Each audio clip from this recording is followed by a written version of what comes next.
জয় জয়।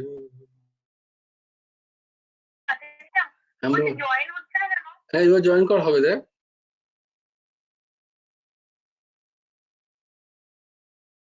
গোবিন্দ জয় জয়, গোপাল জয় জয়, রাধা রমন হরি গোবিন্দ জয় জয়।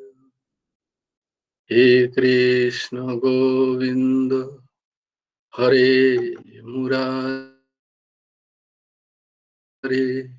নাথ নারায়ণ বাসুদেব, গোবিন্দ জয় জয়, গোপাল জয় জয়, রাধা রমন হরি গোবিন্দ জয়। হে কৃষ্ণ গোবিন্দ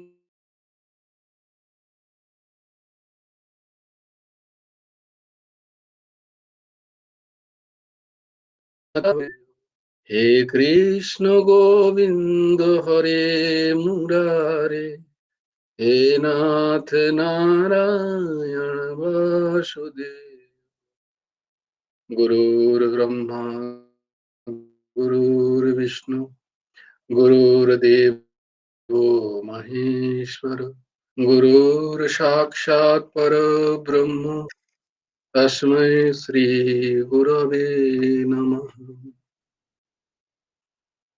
কৃষ্ণায় বাসুদেবায় হরয়ে পরমাত্মনে প্রণতক্লেশনাশায় গোবিন্দায় নমো নমঃ।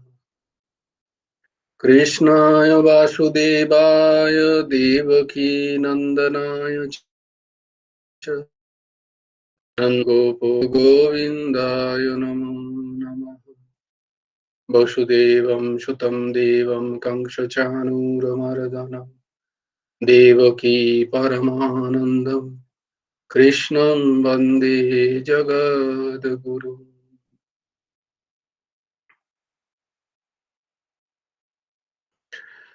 নবকুমার চতুষ্পাঠীর আরেকটা অধ্যায়ে তোমাদেরকে স্বাগত। আজকে কি আশিস বাবু বলবে? আশিস ভাই, আশিস তুমি কি আজকে বলবে? জয়গুরু রাধে স্যার। তোমার আশিস কি আমরা পাবো? হ্যাঁ বলো। আশিস আজকে ঘুমিয়ে পড়েছে। বাহ বাহ বাহ বাহ বাহ, কি সুন্দর, কত ভালো ভালো ছাত্র ছাত্রী দেখো। আজ ঘুমাচ্ছে, আমি ভেরি শুনছি গুড, ও ঘুমাচ্ছে। Very good. আমি বললাম বললাম বললাম হ্যাঁ আমি ঠিক জেগে থাকবো, দেখছি হ্যাঁ ঘুমিয়ে গেছে। না, বাবা সারাদিন কাজকর্ম করছে। ঠিক হ্যাঁ আছে, পম্পমা বলবে আজকে, পম্পমা বলবে। হ্যাঁ বলো, পম্পমা বল। হ্যাঁ, জয় গুরু রাধে। জয় গুরু রাধেশ। ধর্মক্ষেত্রে কুরুক্ষেত্রে সমবেতাযুস্তব মামকাঃ পাণ্ডবস্যৈব কিং वा कुर्वत সঞ্জয় यत्र योगेश्वरः কৃষ্ণো यत्र পার্থো ধনুর্ধরः তত্র শ্রীবিজয়ো ভূতির্ভুবা নীতির্মতির্মম यदा यदा हि धर्मस्य ग्लानिर्भवति भारत अभ्युत्थानम् अधर्मस्य तदात्मानं सृजाम्यहम् परित्राणाय साधूनां विनाशाय च दुष्कृतां धर्म संस्थापनार्थाय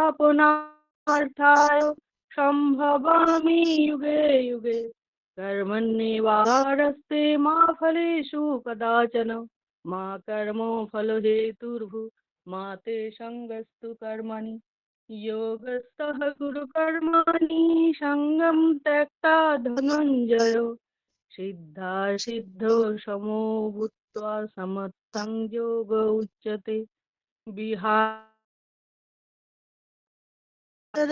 निस्पृह निर्ममो निरहङ्कारो स शान्तिम् अधिगच्छति।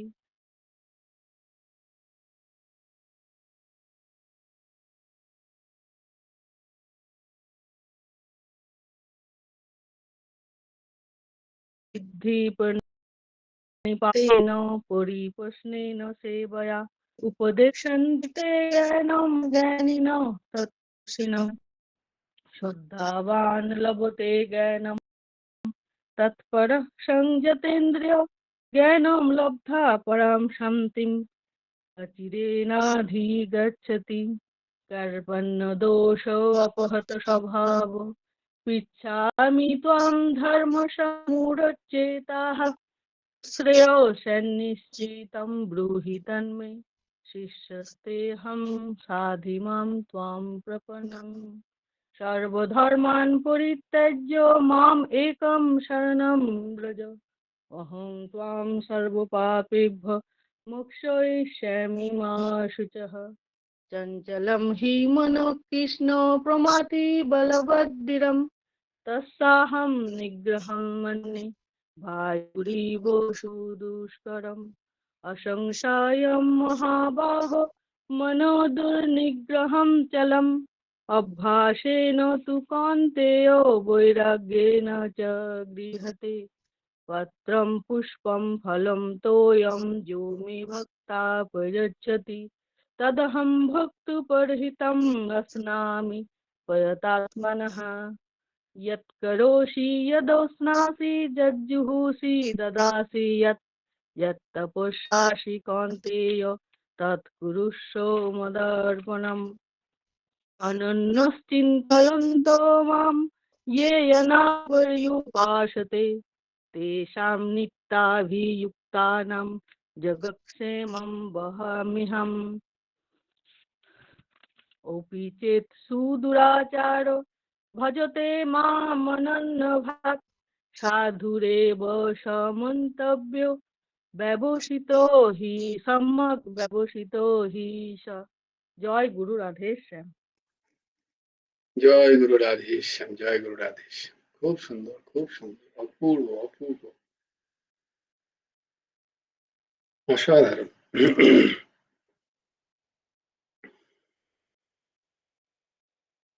পরম পূজ্য পরম আরাধ্য অসংখ্য গুণগুণে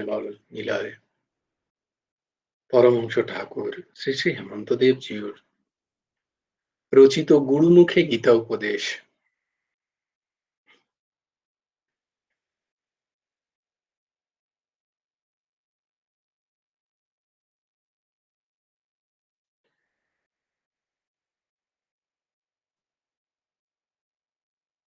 গুরু ভগবানের রচিত কোনো একটি গ্রন্থ যদি কেউ সেটাকে জীবনের ধ্রুবতারা করে নেয়, একটি গ্রন্থ মাত্র, 140টা গ্রন্থের প্রয়োজন নেই, একটা যে একটা চটি একটা গ্রন্থ যদি হয়, পাতলা একটা গ্রন্থ, এটা হয়তো 2-3টে প্রবন্ধ আছে, বলে এটা কি আমি জীবনের ধ্রুবতারা করে নেব, এতে যা আছে এর পুঙ্খানুপুঙ্খ আমার জানা চাই, কি বলছেন, কি বোঝাচ্ছেন, তার অবশ্যই সঙ্গ করতে হবে। পিনাকি বাবা কোটির কারোর সাথে বসে সঙ্গ করলে তবে বোঝা যাবে।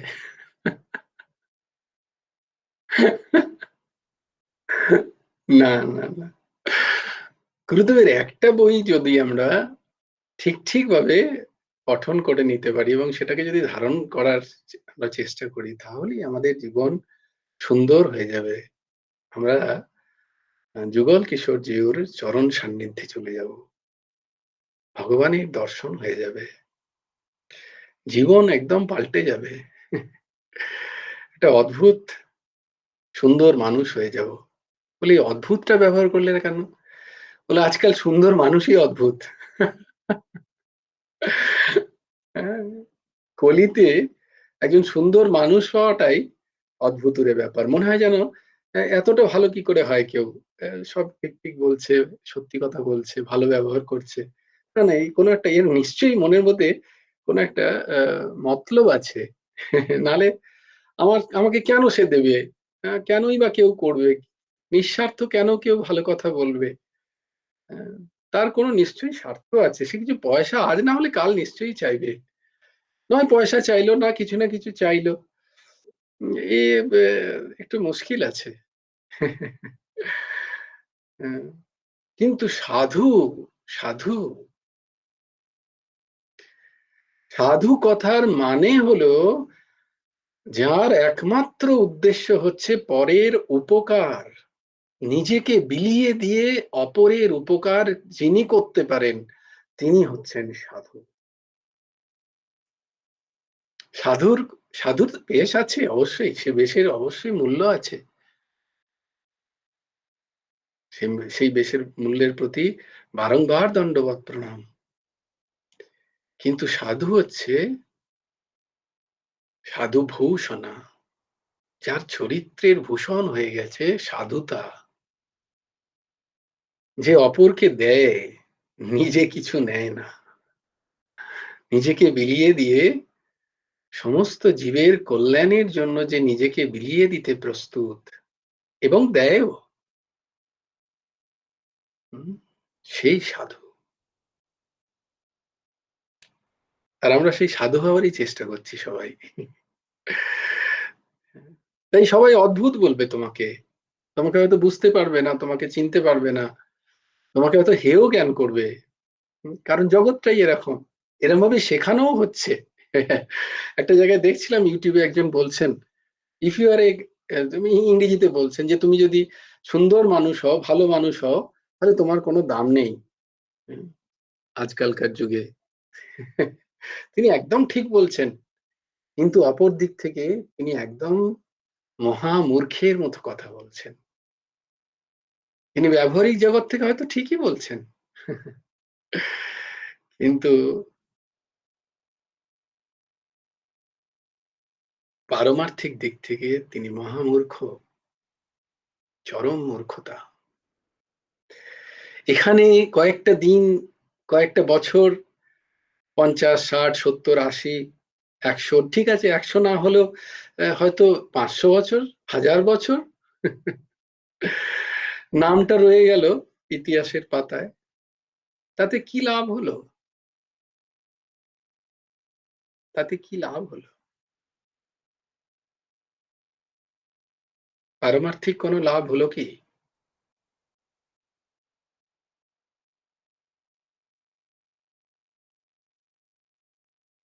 আমার হয়তো অনেক গাড়ি হলো, বাড়ি হলো, প্রচুর মানুষ আমাকে চিনলো, বাহবা দিল, প্রচুর যশ হলো, খ্যাতি হলো, আমি অতি বিদ্বান হলাম, আমি বিশাল বড় বড় কিছু হলাম, প্রতিষ্ঠা পেলাম, পদ পেলাম, তাতে আখেরে কি লাভ হলো?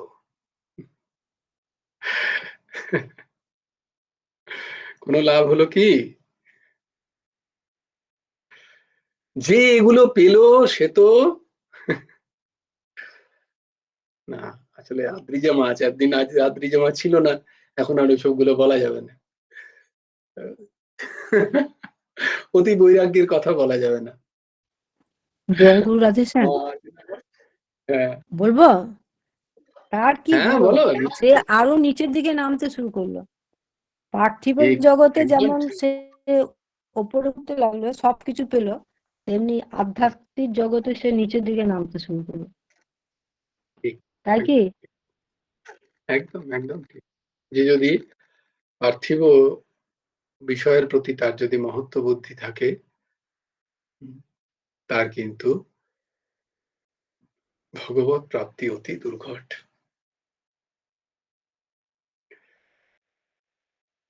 তাই প্রতিষ্ঠার চেষ্টা যত না করা যায় ততই ভালো। ভগবানের কৃপায় কোথাও প্রতিষ্ঠা হলো, আমি নিজেকে দেখলাম সেখান থেকে আমি কোথাও নেই, ঠিক আছে, ঠাকুরের ইচ্ছা হতেই পারে, কিন্তু যেন নিজের কখনো চেষ্টা না হয়। প্রতিষ্ঠা সুকরি বিষ্ঠা, কে বলবে শ্লোকটা? বাহ, ঊর্ধ্বসীমা বলবে, বলো।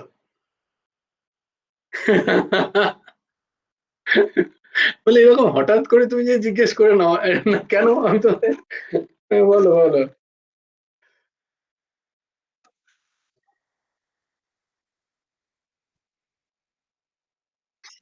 হম, অভিমানম সুরাপানম। হয়তো অভিমানম সুরাপানম। পাশ থেকে আবার বন্ধু সাপোর্ট দিচ্ছে।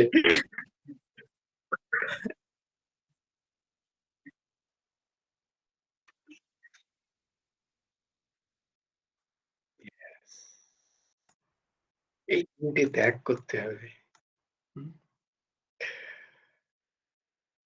এই তিনটা ত্যাগ করতেই হবে হরিভজন করতে গেলে, তবেই হরিভজন ঠিক ঠিক হয়। হরের নাম হরের নাম ইবা কেবলম কলৌ নাস্তি। কলৌ মানে জানো কি? কলির আরেকটা মানে হচ্ছে রাগ, ক্রোধ। কলির আরেকটা মানে হচ্ছে ক্রোধ। তো কেউ যদি ক্রোধ সংবরণ করতে চাও, রাগ যদি কারোর না হতে চায়, আমার প্রচন্ড রাগ হয় সবার প্রতি, এটা কলির একটা প্রধান কাজ, রাগিয়ে দেওয়া, কোনো কারণে কাউকে রাগিয়ে দেওয়া। ছোট ছোট কারণে আমরা যে রেগে যাই, এটা কলির প্রকোপ। তো বলছে কলৌ নাস্তেব, তাহলে নাস্তেব কি করে হবে কলি? না, হরিনাম করতে হবে। কিন্তু হরিনামটা করতে হবে কি করে? না, ওই যে তার আগে এই তিনটে জিনিসকে আমাদের বর্জন করতে হবে। হরিনাম ত্যাক্তা, ত্যাগ করতে হবে। তাহলে কি হচ্ছে না? সেদিন যে শুক্লাদি বলল যে হচ্ছে না, হচ্ছে না, কি কেন কি হচ্ছে না? হরিনাম তো হচ্ছে, নাম তো হচ্ছে খুব, কিন্তু এই তিনটে ত্যাগ হচ্ছে না। অভিমানম সুরাপানম, এর ত্যাগ হচ্ছে না। আমার হৃদয়, আমার মন প্রতিষ্ঠা চাইছে, সেটা যে সুখরি বিষ্টার মতো অতি অতীব ত্যায্য, তার থেকে অনেক দূরে দূরে থাকতে হয়, সেটার আমার বোধ হচ্ছে না। আর কি হচ্ছে না? আমি গৌরবান্বিত হয়ে যাচ্ছি। গৌরব যে নরক যন্ত্রণা দেবে আমাকে, সেই ভয় আমার লাগছে না, তার জন্য আমি গৌরব ছাড়তে পারছি না। তৃণমূল ত্যাগটা হচ্ছে না। বলে কি করে হবে? না, এই গীতা ক্লাস এলে আস্তে আস্তে হবে। না না না, সৎসঙ্গ, সৎসঙ্গ করতে করতে করতে করতে এই তিনের ত্যাগ কি করে হয়? না, যখন বিবেক জাগ্রত হয়, যখন জ্ঞান জাগ্রত হয়, তখন এগুলোর আস্তে আস্তে ত্যাগ হয়ে যায়। এগুলো জোর করে ত্যাগ করা যায় না, জোর করে এগুলোকে দমিয়ে দেওয়া যায় না। খুব সূক্ষ্ম বিষয়, খুব সূক্ষ্ম বিষয়। আর হঠাৎ করে আবার কেউ, আমরা যেন না নিজেদের মধ্যে ওই অহংকারও না পেলে বসি, মানে আমাদের ওই অহংকার যেন না কখনো হয়ে যায় যে আমি অভিমান করি না, আমার মধ্যে গর্বের ইচ্ছা নেই, আমার মধ্যে গর্ব আসে না, আমার প্রতিষ্ঠার ইচ্ছা নেই। খুব সাবধান, কখনো যেন না হয়, কখনো যেন না হয়। যদি মাত্র যদ্যপি যদি হয়েও যায় কখনো, এই বোধ নিজের মুখে যেন কখনো এনো না। মায়া যে কোন রূপে কখন এসে কোথায় আছাড় খাওয়াবে, তার কিন্তু কোনো গ্যারেন্টি নেই। তাই জন্য যদি কখনো হয় কেউ বলে, তখন বলে না না না না, প্লিজ প্লিজ, দুটো কানে তখন আঙুল দিও। হ্যাঁ, যদি কেউ আমার সম্বন্ধে কোনো বাজে কথা বলে, কোনো কোনো বদ আমার বিষয়ে কোনো অবগুণ যদি কেউ বলে, আমাকে সেইটা বলো, আমি চেষ্টা করব সেটা কিভাবে, সেটাকে কিভাবে অতিক্রম করা যায়, সেটাকে কিভাবে আমি জয় করতে পারি তার চেষ্টা করব। হুম, এই বিবেক জাগৃত হতে হতে হতে হতে ওই গর্ব, অহং, হ্যাঁ, প্রতিষ্ঠার ইচ্ছা, এগুলো আস্তে আস্তে সব দূরীভূত হয়, নাম করতে করতে হয়। ভগবানের গুরুমুখে গীতাপদেশ গ্রন্থের 84 নম্বর অনুচ্ছেদে। আর এগুলো কাউকে বলে বলে করার নয়, কিন্তু এগুলো নিজের মধ্যে করা, নিজের একটু একটু করে প্রত্যেক দিন। গুরুদেব বলছেন যে এগুলোকে আহ এগুলোকে যেমন আমরা পরীক্ষার পড়া মুখস্থ করি না, কোথাও কোথাও লিখে কি বলে ফ্ল্যাশ কার্ড বানাই, সামনে লেখা থাকে কোনো কোনো পড়াশোনা, এটা বারবার পড়লে মনে পড়ে যাবে অটোমেটিক। তো গুরুদেব বলছেন যে আম এই কথাগুলোকেও তুমি লিখে রাখো সামনে বড় বড় করে, এবং রাত্রে শোবার আগে সেই কথাটা পড়ো। পড়ে এইটা নিজের নিজের আজকের সারাদিনের কথা ভেবে নিজের অন্তর্দৃষ্টিকে নিজেকে দেখো যে আমি কতটা এই কথার দিকে, এই স্থিতির দিকে আমি কতটা উঠতে পারলাম, না আজকে আমি নেমে গেছি খানিকটা। আমি এই কথার দিকে আজকে আমি কতটা উঠতে পেরেছি। গুরুদেব বলছেন এইভাবে নিজেকে দেখো প্রত্যেকদিন। বিবেকের আয়নায়, সৎসঙ্গের আয়নায় নিজেকে ফেলো। যদি না হয় তাহলে অনুশোচনা করো। চোখ দিয়ে ২ ফোঁটা জল বেরোক। ছি, ছি, ছি, আজকে আমার এই ভুল হয়ে গেল। আমি আমার একটা স্ট্যান্ডার্ড রেখেছি আমি, যে এই স্ট্যান্ডার্ডে আমি থাকবো। একটা মাপকাঠি, যে মাপকাঠি আমাকে সৎসঙ্গ বলেছে যে এই মাপকাঠি হওয়া উচিত আমার ব্যবহারের, আমার চরিত্রের, আমার ইন্দ্রিয়ের, আমার ধর্ম পালনার, আমার মন মানসিকতার, আমার মানবিকতার। এই এই ডটাম লাইন মানে এই লাইনের নিচে আমার যেন হয় না কখনো ব্যবহার।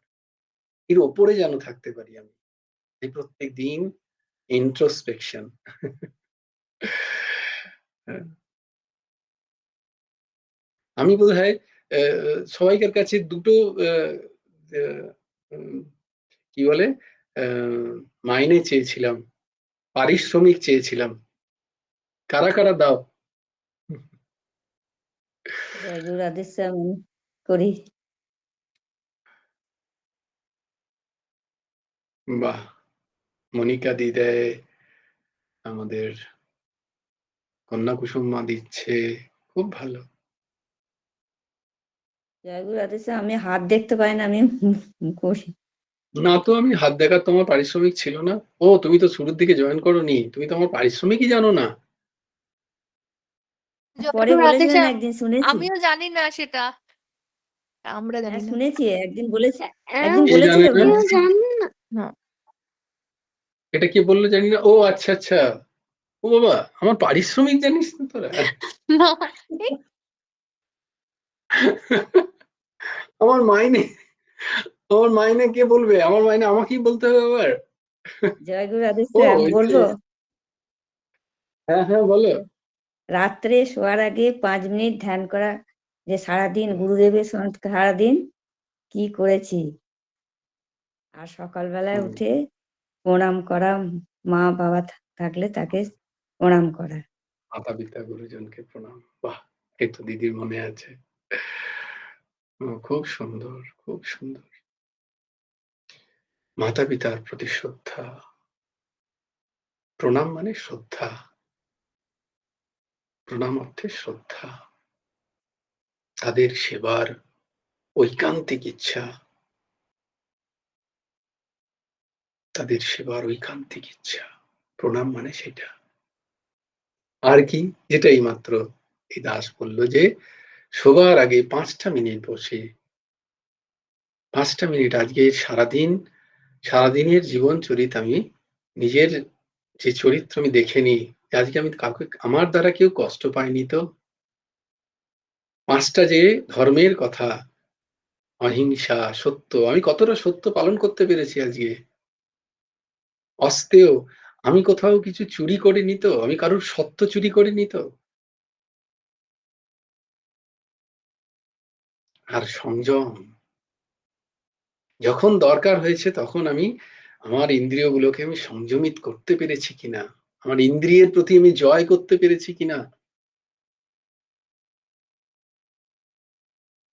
আর কি? শৌচ।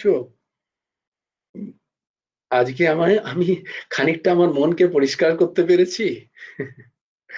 মনে আমি কিছু নোংরা ফেলে রাখিনি তো।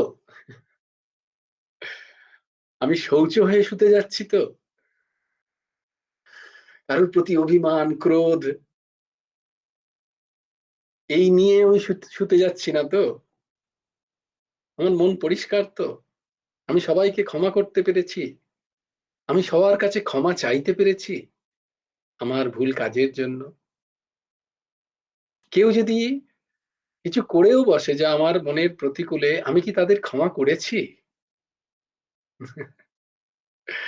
তা যদি না করতে পারি, তাহলে আমার মনে আমি অনেক আবর্জনা নিয়ে গিয়ে শুচ্ছি। আমি শৌচ নই। শৌচ মানে শুধু বাইরের শৌচতা নয়, বাহ্য অভ্যন্তরম শুচিঃ। বাহ্য শুচি এবং ভেতর থেকে নির্মল হওয়া। এই 5টা মিনিট একটু ভাবতে হবে আমাদের। मुच्यताम मुच्यताम मुच्यताम, छोड़ दो छोड़ दो छोड़ दो। पकड़ के मत रखो चीज, कोई नहीं रहने वाला है। কাউকে ধরে রেখো না, কেউ থাকবে না। তোমার আজকের যে ভাব, যে কারণে তুমি তোমার মনকে মলিন করেছো, সে থাকবে না, তুমিও থাকবে না, সেও থাকবে না। তো কার জন্য এত সুন্দর মনকে মলিন করা? যেখানে আমি ভগবানকে বসিয়েছি, যেখানে আমি ভগবানের নামকে স্থান দিয়েছি, সেই ঠাকুর ঘরে, সেই সুন্দর ঘরটায় আমি কেন আমার ক্রোধ, কামনা বশত, ঘৃণা আমি সেখানে স্থান দেব? কেন দেব? কে দিয়েছে? দেখো, আমি দিয়েছি, তাই তারা আছে। যদি আমি তাদেরকে বার করে দিই, তাদের সাধ্য নেই থাকার।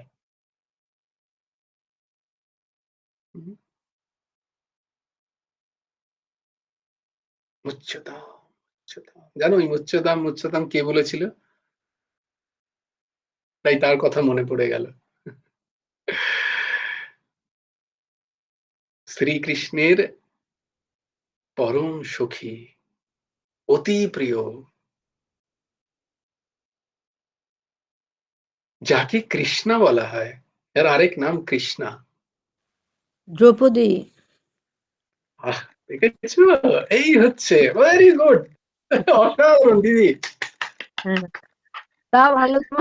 আলিয়া তোমার এই সকল ছাত্রীরা তো বাজে এক্সেপশনাল। Third class. না না, বলেছি না, ক্লাসটা চেঞ্জ হয়ে গেছে এখন। এখন ও মাস্টার আচ্ছা বসে মাঝখানে, সবাই ফার্স্ট বেঞ্চার।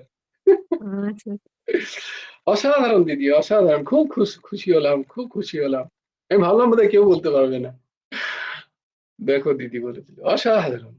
মা দ্রৌপদী, মা দ্রৌপদীর সামনে যখন অর্জুন অশ্বত্থামাকে ধরে নিয়ে এসে তাকে মৃত্যুদণ্ড দিতে চায়, তখন দ্রৌপদী বলছে, মুচ্যতাম মুচ্যতাম, ছেড়ে দাও ছেড়ে দাও। তার পঞ্চপুত্রের হত্যাকারী সামনে, তাকে বাঁচাবার কেউ নেই সেই হত্যাকারীকে। অর্জুন বলছে, এখনই তার আমি মাথা ধর থেকে আলাদা করে দেব, তোমার সামনে এর রক্তে তুমি তোমার পুত্রদের অভিষেক করো, হে দ্রৌপদী। তখন দ্রৌপদী কি বলছেন, ইয়ে হতা হ্যায়।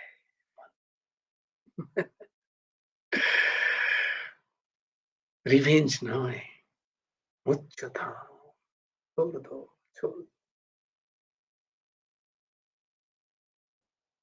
ছেড়ে দাও ছেড়ে দাও, ছাড়তে শেখো।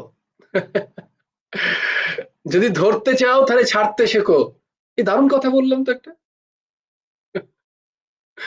যদি ধরতে চাও তাহলে ছাড়তে শেখো, যদি বেশি খেতে চাও তাহলে কম খাও, যদি শান্তিতে শুতে চাও তাহলে জেগে থাকো। কিরকম বৈপরীত্যিক সমস্ত কথাবার্তা।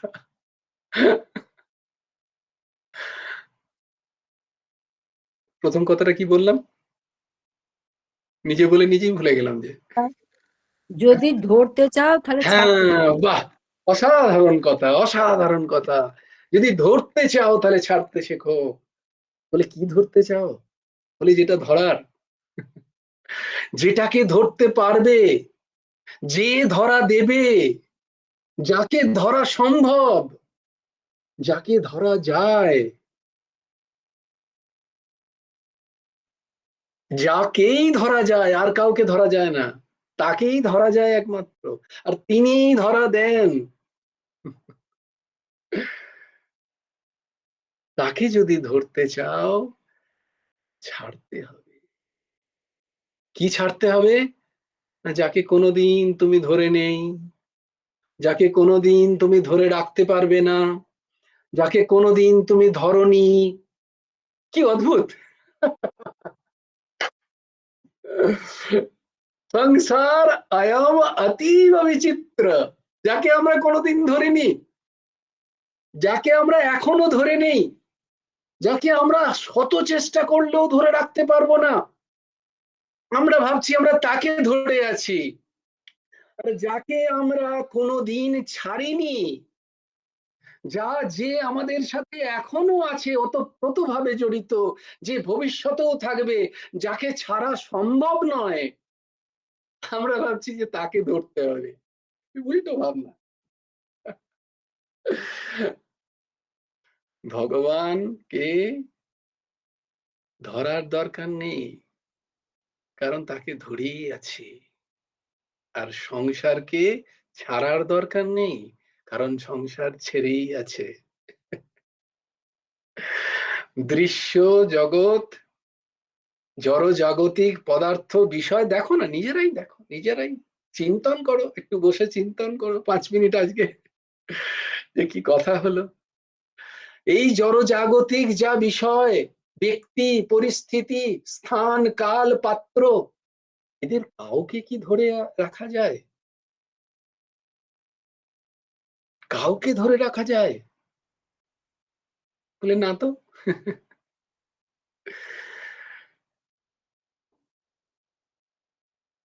তো যাকে ধরে রাখা যায় না, তাকে আবার ছাড়া কি? সে তো ছেড়েই আছে। আর যাকে ছেড়ে থাকা যায় না, তাকে আবার ধরা কি? সে তো ধরেই আছে।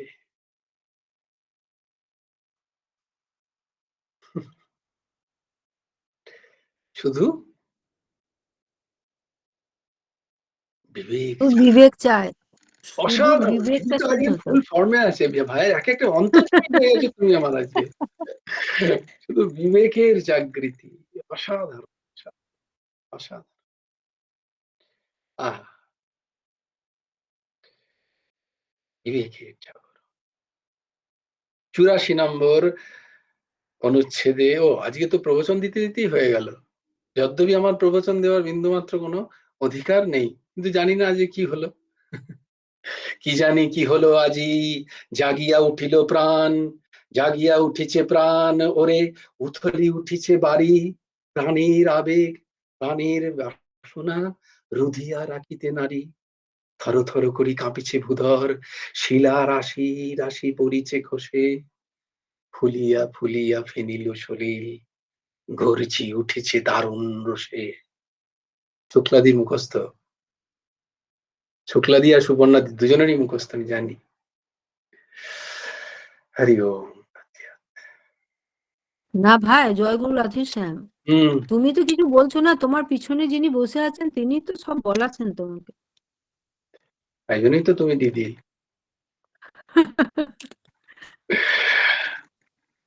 ঠিকই বলেছেন। আর বলছেও তিনি, আর শুনছি আমি। এই দাসই সব থেকে বড় শ্রোতা। হুম। দেখো না, দেখো না, দেখো। তাই কার প্রতি ক্রোধ, কার প্রতি অভিমান, কার প্রতি দেশ ভাব, কার দোষ দর্শন, কার সাথে বৈরিতা, কার সাথেই বা আত্মীয়তা। कबीर खरा बाजार में मांगे सबकी खैर, ना किसी से दोस्ती না কিসি সে बैर। কবির রাস্তার মাঝখানে দাঁড়িয়ে জিজ্ঞেস করছে, কি কেমন আছো, কেমন আছো, ভালো আছো, সবাই ভালো আছো, সবাই ভালো আছো, সবাইকে জিজ্ঞেস করছে। বলে তুমি সবাইকে জিজ্ঞেস করছো, সবাই তোমার আপন? বলে না, কেউ আপন নয়।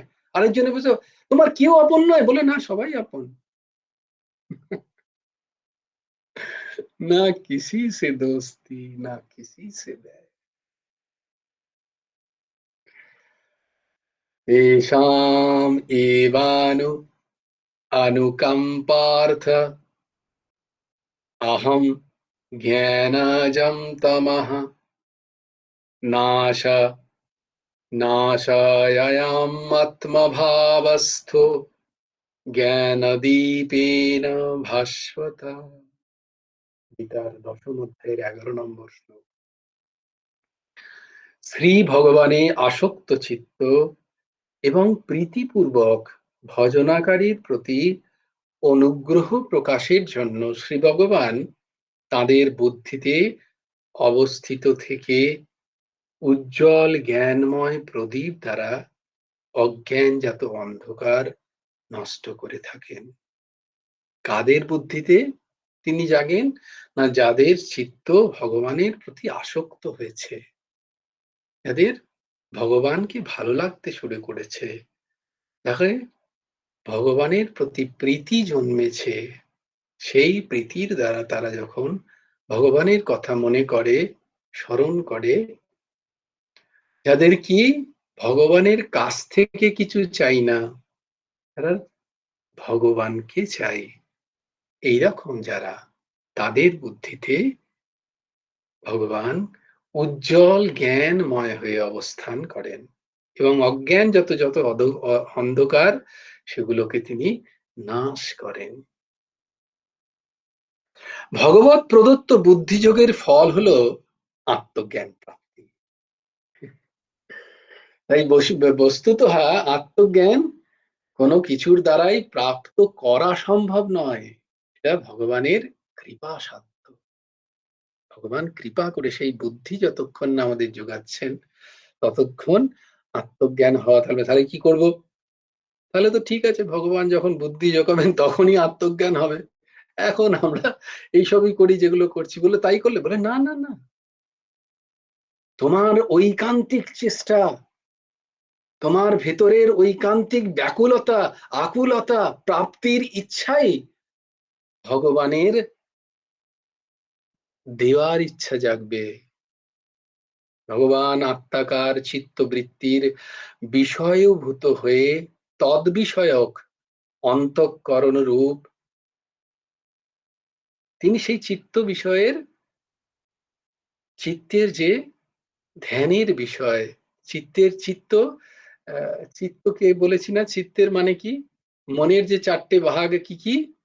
অন্তঃকরণ চতুষ্টয় কি কি? মন, বুদ্ধি, চিত্ত, অহংকার। বাহ, পম্পা বললো আমি কেন খালি পড়ে যাই? আগে আমি বলে দিই, হাত তোলার আগে, মন বুদ্ধি চিত্ত অহংকার। ভেরি গুড, ভেরি গুড, অসাধারণ। এইরকম অ্যান্সার পেলে কি হয় দেখো, যদ্যপি বারবার বলছি যন্ত্র, কিন্তু যন্ত্রতেও একটু তেল যদি বাইরে থেকে কেউ দেয়, তাহলে যন্ত্রটাও বেশ ভালো চলে, ক্যাচর ক্যাচর করে না আর কি। যদ্যপি যন্ত্র তো ইলেকট্রিকেই চলছে, তাই না?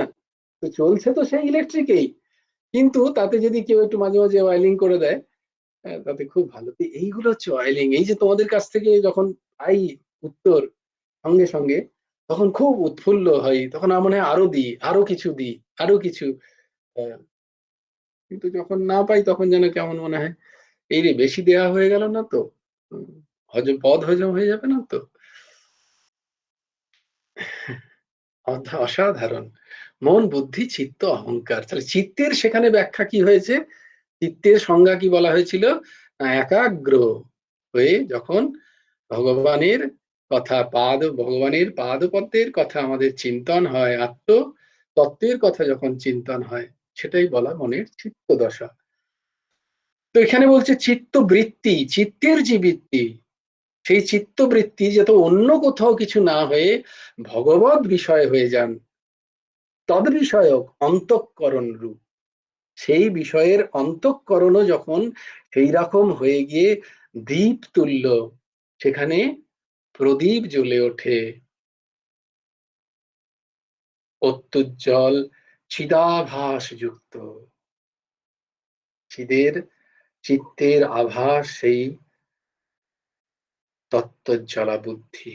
জ্ঞান দ্বারা অজ্ঞানজাত মিথ্যা প্রত্যয় রূপ তম, অর্থাৎ জ্ঞান আবরণকে অন্ধকারে, জ্ঞানকে যে আবরণ করে রেখেছে সেটা বিনাশ হয়। যেমন দ্বীপ অন্ধকার বিনাশ করে, একটা প্রদীপ জ্বালালেই অন্ধকার বিনাশ হয়, তাই না? বলে একটা ঘরে খুব অন্ধকার, কত বছর লাগবে, কত সৎসঙ্গ করতে হবে, কতক্ষণ লাগবে সেটাকে হঠাৎ করে সেখানে সেই অন্ধকারকে দূর করতে কতক্ষণ লাগবে?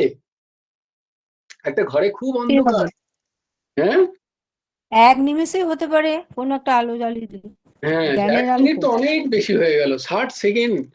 এক এক 1 মুহূর্ত বলুন। সেকেন্ডে আলো জ্বললেই সেটা।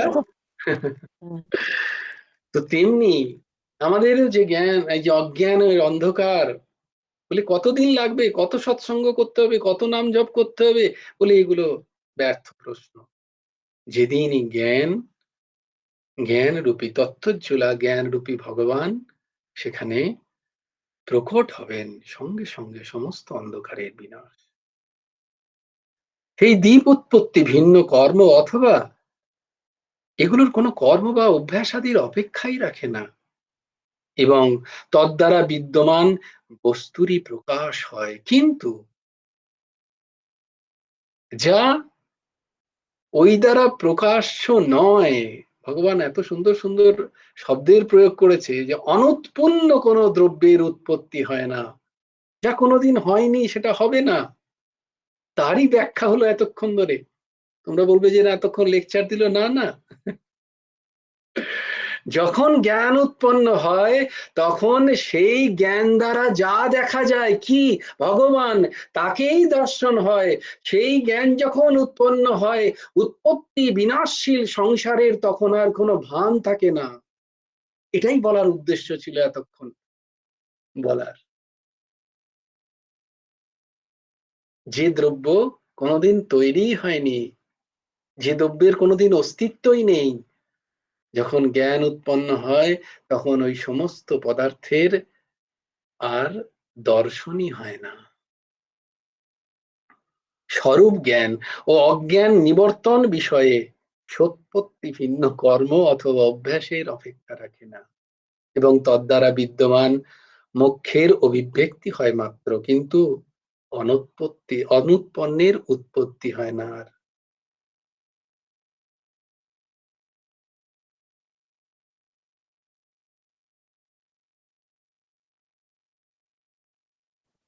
ভাই আর একবার লাইনটা বলো তো। না, এই লাইনটা বললে একবার বলো ভাই একবার please। একবারই একবার গুলিয়ে বলো, যাবে। একবার বলো, আমি ভালো আপনি করে যেটা বুঝতে পারলাম বলছেন না। আমি সেটা পড়ছি তোমাদের। যেমন দ্বীপ অন্ধকার বিনাশ বিষয়ে দ্বীপোৎপত্তি ভিন্ন কর্ম অথবা অভ্যাস আদির অপেক্ষা করে না, এবং তদ্বারা বিদ্যমান বস্তুরই প্রকাশ হয়, কিন্তু অনুৎপন্ন কোনো দ্রব্যের উৎপত্তি হয় না। স্বরূপ জ্ঞান ও অজ্ঞান নিবর্তন বিষয়ে সোৎপত্তি ভিন্ন কর্ম অথবা অভ্যাসের অপেক্ষা রাখে না, এবং তদ্বারা বিদ্যমান মোক্ষের অভিব্যক্তি হয় মাত্র, কিন্তু অনুৎপন্নের উৎপত্তি হয় না। জন্নিবন্ধন তাহার ক্ষয়িত্ব অথবা কর্মাপেক্ষিত হইতে পারে।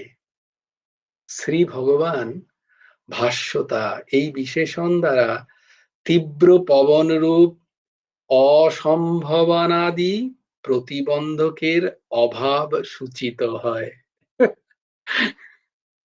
মানে কিছুই তো ঢুকছে না একেবারেই। দ্বীপ যেমন স্বকীয় আবরণ দূর করে নিজের কার্যে স্বজাতীয় অপরের অপেক্ষা করে না, এবং সোৎপত্তি ব্যতিরিক্ত অন্যের মুখাপেক্ষী নয়, জ্ঞানও তদ্রূপ। বলে কিচ্ছু ঢুকলো না। বললে যে দিদি আরেকবার বলো, তাই জন্যই তো বলতে চাইছিলাম না। কারণ এটা যদি আমাকে ব্যাখ্যা করতে আমাকে আরো ১ ঘন্টা লাগবে। তাহলে বস্তুত তুমি ব্যাখ্যা করো, যাদের ঘুম আসছে তারা ঘুমিয়ে পড়ুক। ইস! আমার দেখেছো? এই হচ্ছে সৎসঙ্গী। আহা! তুমি তারপরে আমার আজকে আমাকে দারুণ জোশ দিচ্ছ দিদি। এই হচ্ছে সৎসঙ্গী। অসাধারণ।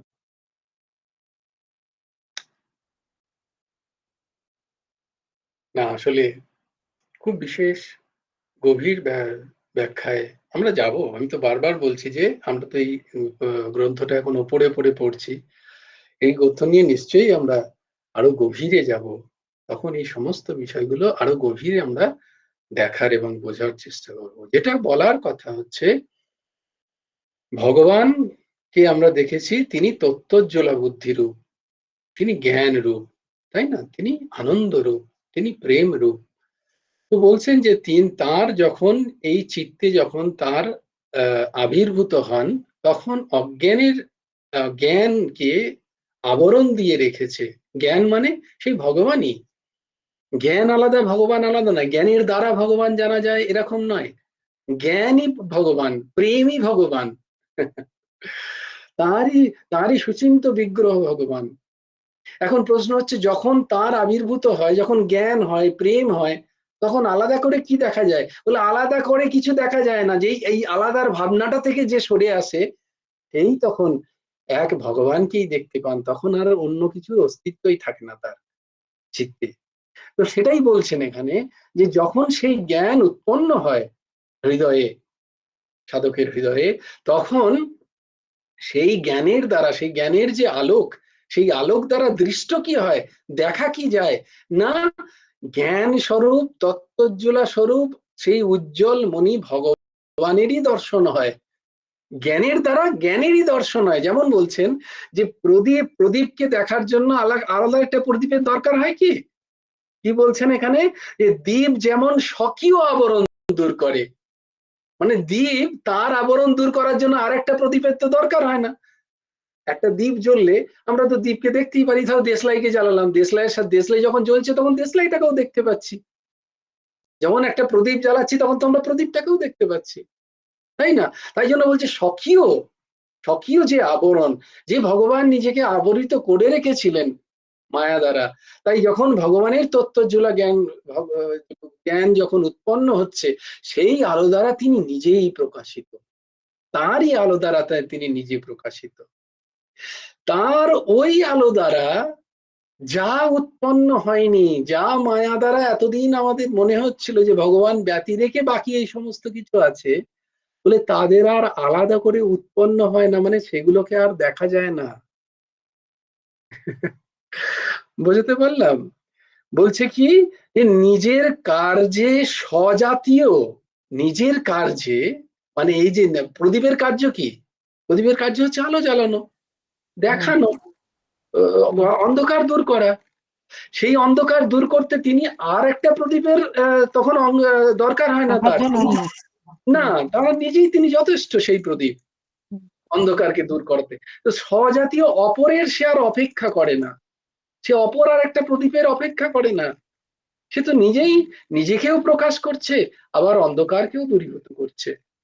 আর অন্ধকারকে দূরীভূত করছে বলেই নিজে প্রকাশিত হচ্ছে। বোঝাতে পারছি? কারণ অন্ধকারে তো প্রদীপটাও ছিল। যখনই আলোটা জ্বললো প্রদীপে, তখন প্রদীপ নিজেও প্রকাশিত হলো, আর অন্ধকারও দূরীভূত হলো। আবার এভাবে বলা যায় যে অন্ধকার দূরীভূত হলো, প্রদীপও প্রকাশিত হলো। তার জন্য আলাদা একটা প্রদীপের দরকার হলো না। মানে জ্ঞানের দ্বারা জ্ঞানকে জানা যায়। জ্ঞানকে জানা গেল, আর ভগবানই সেই অনন্ত জ্ঞান স্বরূপ। তাই তিনি বলছেন, তিনি অন্যের মুখাপেক্ষী নয়। তাই জ্ঞান অন্যের মুখাপেক্ষী নয়। যে জ্ঞানের সাথে এটা চাই, তবে গিয়ে আমরা নিজেদের অজ্ঞানকে দূর করতে পারবো, ভগবানের দর্শন পাবো। এই বলার হচ্ছে এখানে উদ্দেশ্য। পরে যদি গুরুদেব কখনো সুযোগ দেন, তাহলে এক একটা শব্দের এক একটা লাইন নিয়ে ব্যাখ্যা আমরা অবশ্যই চেষ্টা করবো। জয়গুরু রাধেশ্যাম, হ্যাঁ দিদি বলো। বলছি যে সেই জন্যই তো গীতা ভগবান বললেন যে আমি জ্ঞানীকে বেশি ভালোবাসি, হুম। এই অর্থে বলেছেন। হ্যাঁ, তিনি বলছেন জ্ঞানী যারা ভক্ত সে আমার অতি প্রিয়। প্রিয়, হ্যাঁ। সে আমার সবথেকে কাছের, আমার প্রিয় জ্ঞানী ভক্ত। কারণ ওই যে তার একটা কারণ বলেছিলাম যে বাকি ৩ ভক্ত হয়তো কখনো তাদের কোনো কারণে অন্য আশ্রয় হলেও হতে পারে, কিন্তু জ্ঞানী ভক্ত যিনি তিনি আর অন্য আশ্রয়, কারণ তার কাছে আর অন্য আশ্রয় নেই, কেউ নেই তো তখন ভগবান ছাড়া তার কাছে। তার জ্ঞান হয়ে গেছে। যিনি জ্ঞানী ভক্ত তিনি তো তত্ত্বকে বুঝে ফেলেছেন যে এক ভগবান ছাড়া এই জগতে কোথাও কিছু নেই। তাই তখন তার আর অন্য আশ্রয় হয়। তাই ভগবান বলছেন জ্ঞানী ভক্ত হচ্ছে আমার হৃদয়, প্রিয়। এই জন্য বলছেন। जय जय श्री राधे, जय जय श्री सीताराम, हर हर महादेव। भज गुरु हेमंत देव राधे श्याम, जप हरे कृष्ण हरे राम। जय जय श्री राधे, जय जय श्री राधे, जय जय श्री राम। हरि बोल, हरि बोल, हरि हरि बोल। जय गुरुदेव, जय गुरुदेव, जय गुरुदेव। जय जय परमहंस ठाकुर श्री श्री हेमंत देव जियोर जय। जय गुरु राधे श्याम, श्री गुरार्पणमस्तु।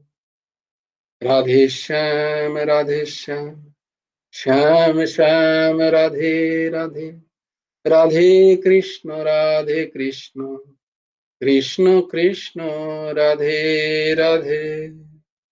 जय गुरु राधे श्याम, श्री गुरार्पणमस्तु।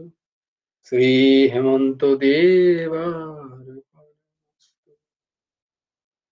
জয় গুরু রাধে শ্যাম, সবাই ভালো থেকো, সুন্দর থেকো, জয় গুরু রাধে শ্যাম।